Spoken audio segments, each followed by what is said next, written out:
नमस्कार, आपका स्वागत है उत्तराखंड न्यूज में। मैं हूं माधवी पांडे आपके साथ। शुरुआत करते हैं देहरादून से, जहां पूर्व मुख्यमंत्री हरीश रावत ने अपने डिफेंस कॉलोनी स्थित आवास में प्रेस वार्ता की। इस दौरान उन्होंने कहा कि केदारनाथ उपचुनाव कांग्रेस की नहीं बल्कि पूरे उत्तराखंड की हार है। जनता उत्तराखंडियत को बचाने की आवाज उठाने वालों को नहीं समझ पाई है। ये वास्तव में चिंताजनक है। हरीश रावत ने कहा कि कांग्रेस ने ऐसे व्यक्ति को टिकट दिया जिसने अपना पूरा जीवन उत्तराखंड को बचाने में लगा दिया। मनोज रावत वह शख्स हैं जिन्होंने 2018 में पहली बार भू कानून और मूल निवास के लिए आवाज उठाई थी। उन्होंने प्रदेश में पलायन, रोजगार और महिला सुरक्षा के मुद्दे भी उठाए थे। कांग्रेस को पूरी उम्मीद थी कि जनता अपना आशीर्वाद मनोज रावत को देगी, लेकिन उत्तराखंड को बचाने की बात करने वाले को जनता नहीं समझ सकी है। ये कहना था पूर्व मुख्यमंत्री हरीश रावत का।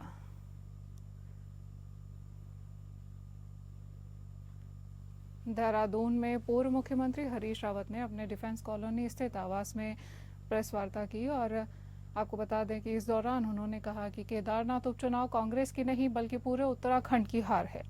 जनता उत्तराखंडियत को बचाने की आवाज उठाने वालों को नहीं समझ पाई है। ये वास्तव में चिंताजनक है। हरीश रावत ने कहा कि कांग्रेस ने ऐसे व्यक्ति को टिकट दिया जिसने अपना पूरा जीवन उत्तराखंड को बचाने में लगा दिया। मनोज रावत वह शख्स हैं जिन्होंने 2018 में पहली बार भू कानून और मूल निवास के लिए आवाज उठाई थी। उन्होंने प्रदेश में पलायन, रोजगार और महिला सुरक्षा के मुद्दे भी उठाए थे। कांग्रेस को पूरी उम्मीद थी कि जनता अपना आशीर्वाद मनोज रावत को देगी, लेकिन उत्तराखंड को बचाने की बात करने वाले को जनता नहीं समझ सकी है। ये पूर्व मुख्यमंत्री हरीश रावत ने प्रेस वार्ता में कहा।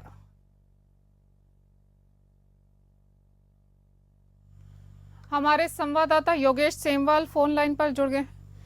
योगेश, कांग्रेस की हार का आखिर क्या कारण है? जनता का विश्वास क्यों उठ गया है कांग्रेस पर से? बिल्कुल, अगर हम बात करें, इस समय कांग्रेस काफी विश्वास में थी क्योंकि उनके सारे बड़े नेता केदारनाथ में डटे हुए थे, लेकिन आखिर में हार जो है वो नसीब हुई है। सबसे बड़ी बात यह है कि अगर इसमें देखा जाए तो ये कांग्रेस या बीजेपी की हार या जीत नहीं है, ये कैंडिडेट की पूरी तरह से जो वहां पर लड़ाई नजर आई, ये कैंडिडेट की ही लड़ाई थी। दूसरी, अगर एक तरफ से मनोज रावत की बात करें जो कि कांग्रेस के प्रत्याशी थे, दूसरी तरफ से आशा नौटियाल जो कि भाजपा की प्रत्याशी थी, दोनों को अगर देखा जाए तो दोनों ने जो कैंपेनिंग की, उस कैंपेनिंग में ही जो है वो साफ हो गया था कि कौन जीतेगा। महिलाओं का बहुत ज्यादा विश्वास देखने के लिए मिला आशा नौटियाल पर। आशा नौटियाल पर बहुत ज्यादा विश्वास महिलाओं ने जिताया। बहुत बड़ी वोट बैंक जो महिलाओं का है इस समय उत्तराखंड में, वो वोट बैंक ने लगभग, मुझे जहां तक लगता है, 70 से 80% जो है, आंकड़े भी सामने नहीं आए, लेकिन 70 से 80% जो है वो महिलाओं ने वोट दिया है उनको। तो इस वजह से भी एक तरह से आशा नौटियाल की जीत तय हो गई थी। अब जहां तक हरीश रावत कह रहे हैं, वो लगातार इस बात को कांग्रेस कहती ही है। जैसे ही चुनाव हारते हैं तो कांग्रेस इस बात को दोहराने लग जाती है कि ये इंसानियत की हार है, ये व्यक्ति की हार नहीं है, ये उत्तराखंडियत की हार है। इससे पहले उन्होंने कहा था कि उत्तराखंडियत की हार है, ये जो है कांग्रेस और भाजपा की हार है। ये बात वो हमेशा कहते हैं और एक बार फिर उन्होंने अपनी इसी बात को दोहराया है। जबकि जितने बार भी कांग्रेस की हार होती है, कांग्रेस उसके बाद कभी भी ये नहीं देखने के लिए मिला है कि उसके बाद बैठकें करें, वो अपने मंथन करे कि कैसे हारे, क्यों हारे, क्या हो सकता है। ये कभी देखने के लिए नहीं मिला है। ना ये भविष्य की तैयारी के लिए देखने के लिए मिलता है कि आगे हम क्या नहीं करेंगे, जो इस समय गलती हो गई है। और भले ही इस समय हरीश रावत कुछ भी कहें, लेकिन इतना जरूर है कि दोनों कैंडिडेटों को लोगों ने वोट दिया, ना कि कांग्रेस और भाजपा को वोट दिया, और जीत हार उसी समय तय हो गई। तमाम जानकारी के लिए धन्यवाद योगेश।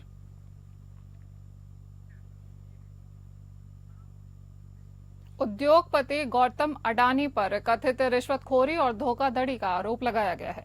अल्मोड़ा जिले के पर्यटन नगरी रानीखेत विधानसभा के कांग्रेस कार्यकर्ताओं ने गांधी चौक रानीखेत पर केंद्र सरकार का पुतला फूका और गौतम अडानी की गिरफ्तारी की मांग उठाई। उन्होंने कहा कि पूरे घटनाक्रम में सरकार आंखें मूंदे बैठी है, जो अत्यंत आश्चर्यजनक है। यह स्थिति देश के लिए चिंता का विषय है। सरकार से जल्द अडानी के लिए कार्यवाही की मांग की। साथ उन्होंने कहा, अमेरिका में अडानी पर लगे आरोपों से यह स्पष्ट होता है कि वहां एफसीपीए कानून का उल्लंघन हुआ है। यहां साफ तौर पर प्रतिभूति धोखाधड़ी का मामला है। अडानी समूह ने अमेरिकी और भारतीय कानूनों का उल्लंघन करते हुए निवेशकों के विश्वास को गहरी ठेस पहुंचाई है। अडानी की धोखाधड़ी का खुलासा हुआ है। भारतीय शेयर बाजारों में भारी गिरावट देखने को मिली, जिससे निवेशकों को बड़ा नुकसान हुआ। अडानी कंपनी के खिलाफ केवल अमेरिका में ही नहीं बल्कि केन्या के राष्ट्रपति ने भी गंभीर आरोप लगाते हुए अडानी से हुए सभी अनुबंध निरस्त कर दिए हैं। यह एक अत्यंत बड़ा और गंभीर मामला है।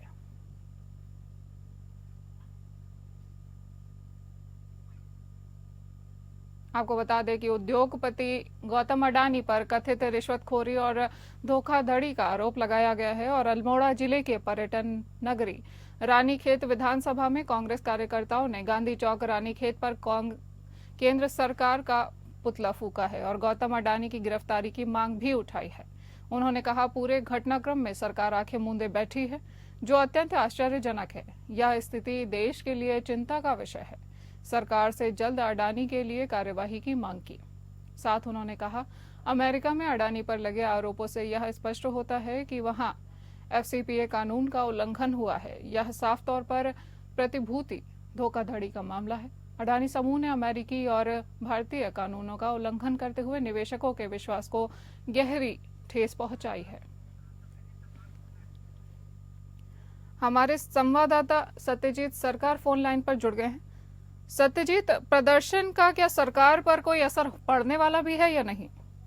जी बिल्कुल, अगर बात करें, देखो सामने अगर निकाय चुनाव भी नजदीक हैं, अगर निकाय चुनाव की बात करें उसमें भी असर पड़ सकता है इसमें। क्यों रानीखेत में जो कांग्रेस कार्यकर्ताओं ने जो सरकार के एक पुतला फूका गया, जिसमें जो जनता में आक्रोश देखने को मिला है, जो उद्योगपति गौतम अडानी के उसमें कथित रिश्वतखोरी और धोखाधड़ी के आरोप में लगाया गया। लेकिन अल्मोड़ा जिले के जो पर्यटन नगरी में रानीखेत के लोग जो पहुंच रहे हैं वहाँ पे, सबसे ज्यादा उसमें भी एक आक्रोश देखने को मिला, जिसको लेकर यहाँ पे पुतला फूका गया। लेकिन अगर बात करें वहाँ पे जो देश के कई जो विभिन्न उनको उसमें चर्चाएं की, उनमें जो प्रदर्शन में कई विषय में चर्चा की है, लेकिन चर्चा के साथ उसमें ये भी कहा गया जिस प्रकार से जो विकास के साथ साथ जब भी अगर मान लो किसी भी कार्य को लेकर उन पर बात कही गई, जिसमें धोखाधड़ी सबसे ज्यादा, उसमें किसी भी कार्य को लेकर धोखाधड़ी की बात कही जा रहा है या सरकारी कामों के लिए उसमें भी धोखाधड़ी की बात कही जा रहा है। उनका कहना है कि इसी भाजपा सरकार में सबसे ज्यादा धोखाधड़ी का मामला सामने आ रहा है। इसको लेकर रानीखेत में एक कांग्रेस कार्यकर्ता सबसे ज्यादा आक्रोश देखने को मिला है, जिसको लेकर पुतला फूका गया है। जी सत्यजीत, आप हमारे साथ बने रहिए, हम आपसे आगे भी अपडेट लेते रहेंगे। उत्तराखंड में होने वाले निकाय चुनाव में आम आदमी पार्टी ने अपनी कमर कस ली है। इस क्रम में आम आदमी पार्टी कार्यकर्ताओं ने लालकुआं नगर पंचायत क्षेत्र के वार्डों में जनसंपर्क अभियान चलाते हुए आम आदमी पार्टी की निकाय चुनाव में 15 गारंटी देते हुए आपकी सफलता के बाद दिल्ली की तर्ज पर विकास कार्य किए जाने का वादा किया है। आम आदमी पार्टी के हल्द्वानी नैनीताल जिला अध्यक्ष हर्ष सिरोही ने कहा है कि प्रदेश में निकायों में कहीं भाजपा तो कहीं कांग्रेस के लोग काबिज हैं, लेकिन उन्होंने निकायों में विकास कार्य नहीं किए जिस तरह होने चाहिए थे। जनता तीसरे विकल्प के रूप में आम आदमी पार्टी को उत्तराखंड में देख रही है। यदि निकायों में आपका प्रत्याशी की जीत होती है तो हम अपनी 15 गारंटी घोषणा के अनुरूप विकास कार्य करके दिखाएंगे। हमारे संवाददाता सत्यजीत सरकार लगातार हमारे साथ बने हुए हैं। सत्यजीत, आम आदमी पार्टी की ये 15 गारंटी आखिर क्या है? जी, अगर बात करें जिस प्रकार से आम आदमी पार्टी ने जो सामने निकाय चुनाव जो नजदीक आ चुके हैं, उसी को लेकर यहाँ पे जो पर्चे वितरण किया जाना शुरू कर दिया गया है। लेकिन उसमें 15 गारंटी के साथ यहाँ पे जो निकाय चुनाव के साथ उनको गारंटी दिखाया गया है। वो गारंटी इसलिए घोषणा किया गया जिस प्रकार से दिल्ली में पूरा आंकड़ा दिखा के दिल्ली में जिस प्रकार से यहाँ पे विकास को नजर जड़ते हुए यहाँ पे कार्य देखने को मिल रहा है। जैसे बिजली की सुविधा हो गया, उसका शिक्षा के प्रति हो गया, उसका बाद वाहन के जो प्रकोप भी हो गया, विभिन्न सुविधा को लेकर 15 वहाँ पे गारंटी दिखाया गया। इसमें अगर बात कर सबसे ज्यादा जिस प्रकार से देखने को मिल रहा है कि हर्ष सिरोही जो जिला अध्यक्ष है हल्द्वानी नैनीताल के, उन्होंने एक बात कही है जिस प्रकार से कि दिल्ली में जिस प्रकार से कार्य चल रहा है उस प्रकार के कार्य हल्द्वानी में देखने को मिलेगा। जी सत्यजीत, आप हमारे साथ बने रहिए।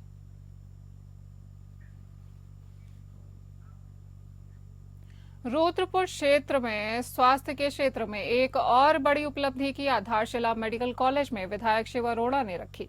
मेडिकल कॉलेज जिला अस्पताल के पीछे परिसर में क्रिटिकल केयर ब्लॉक के निर्माण कार्य का विधायक शिव अरोड़ा ने भूमि पूजन पूर्ण कर विधि विधान से पूजा किया और रुद्रपुर क्षेत्र के लिए यह मील का पत्थर साबित होने जा रहा है। यह क्रिटिकल केयर यूनिट जिसकी क्षमता 50 बेड की होगी और जो 24 करोड़ की लागत से अगले 6 महीने में बनकर तैयार होगा, जो अत्यधिक सुविधाओं से पूर्ण होगा, जिसमें हर प्रकार के गंभीर इलाज, एक्सीडेंट, महिला प्रसव, बच्चों के इलाज से लेकर सभी सुविधाएं होंगी, जिसमें MRI, CT, ICU, HDU, X ray, sonography, endoscopy, ECG, echo, dialysis जैसी इलाज की लगभग सभी सुविधा इस क्रिटिकल केयर ब्लॉक में रहने वाले जो 4249 स्क्वायर एरिया में बनेगा, जिसमें 6 मंजिलें होंगी, 2 ऑपरेशन थिएटर होंगे। वहीं गंभीर इलाज हेतु होने वाली सभी सुविधा से यह पूरी तरह से लैस होगा। विधायक शिव अरोड़ा बोले, मुख्यमंत्री पुष्कर सिंह धामी के निर्देशन में स्वास्थ्य मंत्री द्वारा क्रिटिकल केयर ब्लॉक का निर्माण कार्य होना सुनिश्चित हुआ है। हमारे संवाददाता सत्यजीत सरकार लगातार हमारे साथ बने हुए हैं। सत्यजीत, CCB से लोगों को क्या फायदा होगा और कौन कौन सी सुविधाएं होंगी? देखिए, सबसे अगर बात करें रुद्रपुर के लिए, ये कि मील की पत्थर के साबित होने जा रहा है, क्योंकि ये रुद्रपुर में नहीं, पूरा उत्तराखंड के साथ अगर बात करें, रुद्रपुर में एक औद्योगिक क्षेत्र है, यहाँ पे लोग बहुत दूर दूर से आते हैं। अगर बात करें जिस प्रकार से रुद्रपुर में किसी भी अगर मान लो गंभीर चोटें आती है या किसी भी परेशानी उसमें मुसीबत आपातकालीन पे आते हैं, तो उनको सबसे पहले रुद्रपुर से आगे रेफर किया जाता है, जिसको लेकर यहाँ पे बात कही गई है। उनके जो प्रधानाचार्य उनके माध्यम से बात की गई है कि आगे रेफर करने की जरूरत नहीं है। इसमें 15 बेड की यहाँ पे बात कही गई है। 24 करोड़ की लागत से यहाँ पे 6 महीने के अंदर तैयार करके इसको तत्काल सुविधा किया जाएगा। अगर बात करें उसमें ICU की लागत, जितने भी यहाँ पे एक्सरे हो गया, सोनोग्राफी हो गया, CTG हो गया, जितने प्रकार के हैं वहाँ पे पूरा बात कही जा रही है, वहाँ पे कंप्लीट किया जाएगा और लोगों को बाहर जाने की जरूरत नहीं है। जितनी भी सुविधाएं हैं वो रुद्रपुर में बैठे मिल सकता है। लेकिन इसमें बात ये भी, रुद्रपुर जो विधायक शिव अरोड़ा ने, उन्होंने ये बोला, मुख्यमंत्री पुष्कर सिंह धामी के निर्देश पर यह पूरा स्वास्थ्य मंत्री द्वारा क्रिटिकल केयर ब्लॉक का निर्माण यह सुनिश्चित किया गया है। जानकारी के लिए धन्यवाद सत्यजीत, बने रहिए हमारे साथ।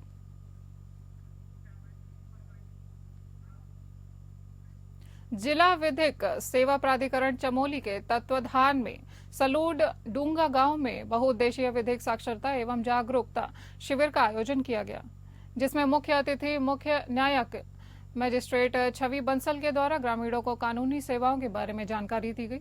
इस दौरान विभिन्न विभागों के स्टॉल लगाए गए थे, जिसमें आमजन को सरकार द्वारा संचालित जन कल्याणकारी योजनाओं की जानकारी भी दी गई। इसके साथ ही स्वास्थ्य विभाग के द्वारा निःशुल्क शिविर का आयोजन किया गया, जिसमें 400 लोगों ने अपने स्वास्थ्य का परीक्षण भी करवाया।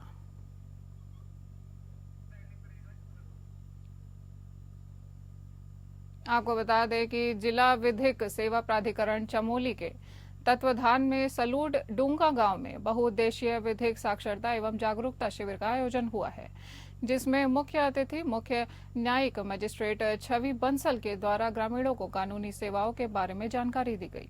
इस दौरान विभिन्न विभागों के स्टॉल लगाए गए थे, जिसमें आमजन को सरकार द्वारा संचालित जन कल्याणकारी योजनाओं की जानकारी भी जनता को दी गई। इसके साथ ही स्वास्थ्य विभाग के द्वारा निःशुल्क शिविर का आयोजन किया गया, जिसमें 400 लोगों ने अपना स्वास्थ्य परीक्षण भी करवाया।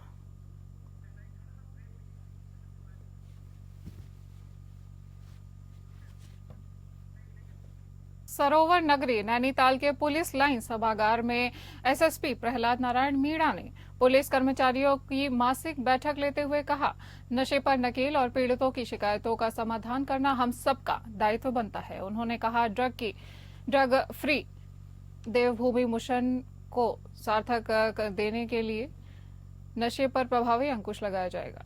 कार्य योजना बनाकर नशा तस्करी करने वालों के विरुद्ध कठोर कार्यवाही की जाएगी। SSP ने पुलिस कर्मियों को टिप्स देते हुए कहा कि साइबर अपराधों का ग्राफ बढ़ता जा रहा है। सभी थाना प्रभारी और साइबर प्रभारी जनता में जागरूकता बढ़ाने का काम करें। साइबर अपराधों में अधिक से अधिक मुकदमे दर्ज करें। शस्त्र अधिनियम में अधिक से अधिक कार्यवाही करें। फायरिंग की घटना किसी भी थाना क्षेत्र में न होने पाए। समाज में गुंडागर्दी करने वाले लोगों को चिन्हित कर मुकदमे दर्ज किए जाएं।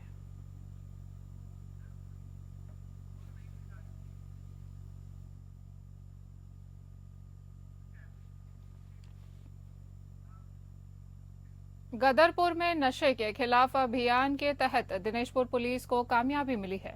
लगभग 18 ग्राम स्मैक के साथ युवक को गिरफ्तार किया गया है। आरोपी युवक को विभिन्न धाराओं में जेल भेज दिया गया है। इस दौरान अपर पुलिस अधीक्षक रुद्रपुर निहारिका तोमर ने कहा है कि वरिष्ठ पुलिस अधीक्षक उधम सिंह नगर द्वारा नशे का कारोबार करने वाले के विरुद्ध कार्यवाही करने हेतु निर्देशित किया गया था। थाना अध्यक्ष नंदन सिंह रावत के नेतृत्व में थाना दिनेशपुर पुलिस टीम द्वारा चेकिंग अभियान चलाया गया है।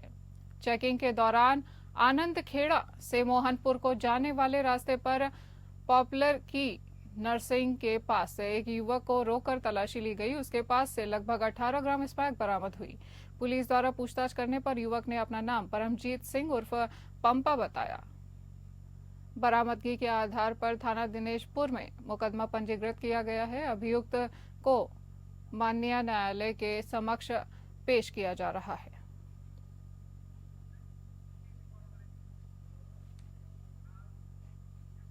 हरिद्वार के सिडकुल के मॉल में भरा हुआ एक कंटेनर अनियंत्रित होकर पलट गया। गनीमत यह रही कि इस दौरान ट्रक की किसी से टक्कर नहीं हुई और बड़ा हादसा टल गया। घटना देर शाम की है, जब राजा बिस्किट गोल चक्कर से गुजर रहा कंटेनर अनियंत्रित होकर सड़क पर पलट गया। ट्रक के पलट जाने से ट्रैफिक जाम की स्थिति हो गई। हालांकि पुलिस ने मौके पर पहुंचकर जाम को खुलवाया और यातायात सुचारू रूप से कराया गया और इस दौरान ट्रक ड्राइवर को मामूली चोटें भी आई हैं। हमारे संवाददाता रुपेश वालिया फोन लाइन पर जुड़ गए हैं। रुपेश, क्या हादसे में किसी को गंभीर चोटें आने की खबर है? क्योंकि माधवी, हादसे में किसी को गंभीर चोटें तो नहीं है। हालांकि जो ट्रक ड्राइवर था उसे मामूली चोटें अवश्य आई है, जिसे रेस्क्यू करके पुलिस ने तत्काल जो है अस्पताल में भर्ती कराया है। फिलहाल ड्राइवर का इलाज यहाँ पर चल रहा है। घटना जो है देर शाम की है। देर शाम जो सिडकुल स्थित राजा बिस्कुट चौराहा है, वहाँ पर एक गोल चक्कर है। वहीं गोल चक्कर में मोड़ते समय जो ट्रक चालक था उसका नियंत्रण ट्रक से हट गया और इससे जो है ट्रक जो है वहां पर पलट गया। चूंकि बहुत ही व्यस्ततम क्षेत्र है, तो ऐसे में किसी प्रकार की कोई जनहानि नहीं हुई है। ये बहुत गनीमत की बात है। तो उसके बाद जैसे ही ट्रक जो है सड़क पर पलटा तो वहां पर जाम की स्थिति हो गई। क्योंकि उस क्षेत्र में भारी वाहनों की या जो सिडकुल क्षेत्र के छोटे वाहन है उनकी आवाजाही लगी रहती है। तो इस दौरान भयंकर जाम वहां पर लग गया। जैसी सूचना पुलिस को मिली, पुलिस मौके पर पहुंची और कंटेनर को सीधा कराकर सड़क किनारे कराया और उसके बाद जाम को सुचारू कराया जा सका। बहुत बड़ी गनीमत ये रही कि ट्रक पलटने के दौरान किसी प्रकार की कोई जनहानि नहीं हुई है। हालांकि जो ट्रक ड्राइवर है उसे केवल मामूली चोटें आई हैं, जिसका इलाज चल रहा है। जी, तमाम जानकारी के लिए धन्यवाद रुपेश। उत्तराखंड का पारंपरिक खेल मुर्गा झपट अब खेल महाकुंभ में भी अपनी जगह बना चुका है। जिले में आयोजित हो रही खेल महाकुंभ प्रतियोगिता में पहली बार मुर्गा झपट खेल को भी शामिल किया गया है, जिसे खेलने में स्कूल और कॉलेज के छात्र बड़ी दिलचस्पी दिखा रहे हैं। वहीं उत्तराखंड में जल्द होने वाले 38वें राष्ट्रीय खेल में इस खेल को प्रदर्शनी खेल के तौर पर शामिल किए जाने का प्रस्ताव पूर्व में खेल विभाग शासन को भेजा जा चुका है। इस खेल की झलकियां 38वें राष्ट्रीय खेल में भी नजर आ सकती हैं। दरअसल उत्तराखंड के पारंपरिक खेल विलुप्ति की कगार में है। ऐसे में युवा पीढ़ी अब इन्हीं खेलों में रुचि ले, इसके लिए इन खेलों के संरक्षण की पहल की जा रही है। इस खेल में मुकाबला दो खिलाड़ियों के बीच के गोले के भीतर होता है, जिसमें पैर उठाकर दोनों खिलाड़ी कंधे का जोर लगाकर एक दूसरे को गोले से बाहर ले जाने के लिए जोर लगाते हैं, जिससे वे प्रतियोगिता जीत सके। जिला युवा कल्याण अधिकारी ने बताया कि युवा पीढ़ी इस खेल के प्रति जिस तरह से अब रुचि ले रही है, उससे प्रदेश का ये पारंपरिक खेल युवाओं की उम्मीदों पर खरा उतर रहा है।